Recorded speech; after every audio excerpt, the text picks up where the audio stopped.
So today we're going to talk about the most popular offensive formations in football and the kind of differences and varieties between each one. So to start with, let's just put all of our offensive linemen in position. We have the center here, the tackles and the guards to either side. We also have the wide receivers that are split wide to each side, and also we have a tight end who's on the line but also can receive the ball. So that's the basic kind of setup that we can put all of our quarterbacks and running backs around, right? So, and that really determines the name of the formation. So the most common formation is called the I formation. And again, these formations usually describe the way the quarterback, the fullback, and the running back line up.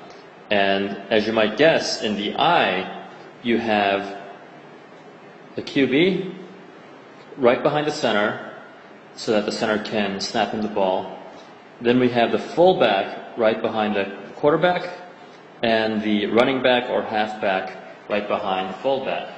What this means is that, well, first of all, they're lined up in an I, so that's fairly obvious. And what this means is that the fullback, being right in front of the running back, can lead block, which means the fullback kind of leads the way and blocks for the running back wherever the running back goes. That means if a defensive linebacker or someone else comes through and tries to tackle the running back, the fullback can stop him and let the running back run loose. So this is a very popular formation for running the ball, but they can also you can also obviously pass the ball since you have the wide receiver here, and you can also have the advantage of having the backs in the backfield is that you can also have them block for the quarterback if they decide to pass. So that's the I, and I'm going to just get rid of these guys and show you some of the other formations. And as we saw, the I is very advantageous during running situations, not as advantageous in passing situations because you have two backs and two receivers.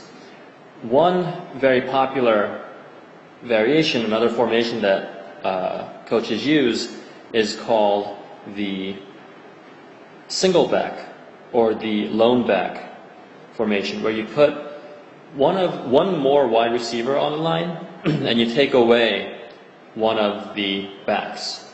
So you take away the fullback in this case and just leave one running back. This means that you have a lot more options to throw the ball because you have another wide receiver, but it's a little bit weaker with the run because you don't have a lead blocker anymore who can block for the running back.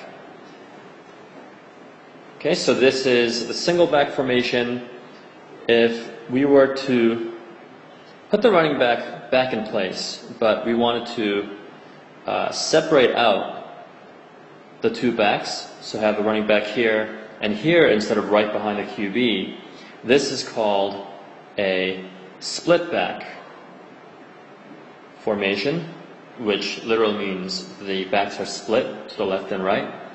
And this is another popular formation because you can do, just like the I, you can do the run and pass kind of equally effectively, right? So if you decide to run, you can have, one guy blocking and the other guy following him, or the other way around.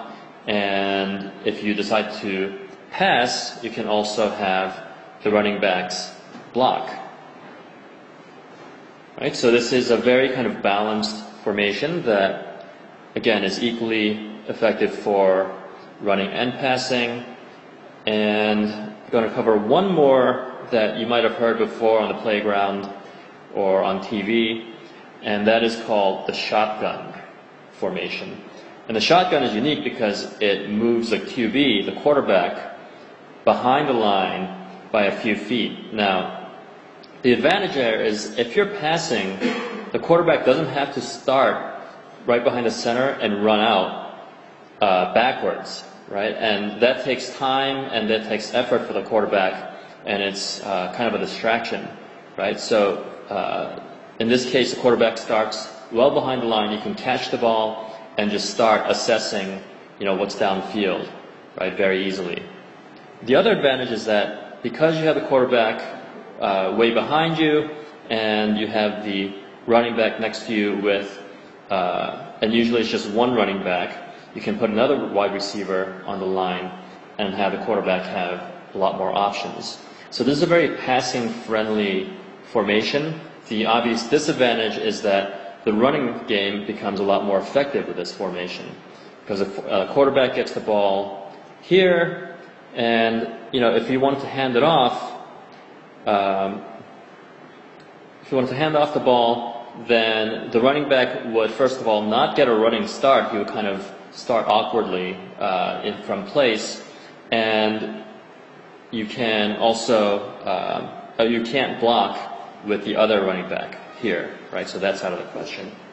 So again, this is a very good formation for passing, but because it's such a passing-heavy formation, it's almost a little bit too predictable. The defense kind of knows what's coming with this formation. So with a shotgun, you have to be a little bit selective and only use it when it's kind of an obvious passing situation. You want to give your best passing chance possible, and you're not really worried about the run. So those are the 4 formations. You have the I formation, you have the single back, you have the split back, and finally the shotgun. Okay, so next time I'm going to go through kind of variations within this scheme, because once you have the basic formations down, you can do a lot of different things and do a lot of variations on each of these formations.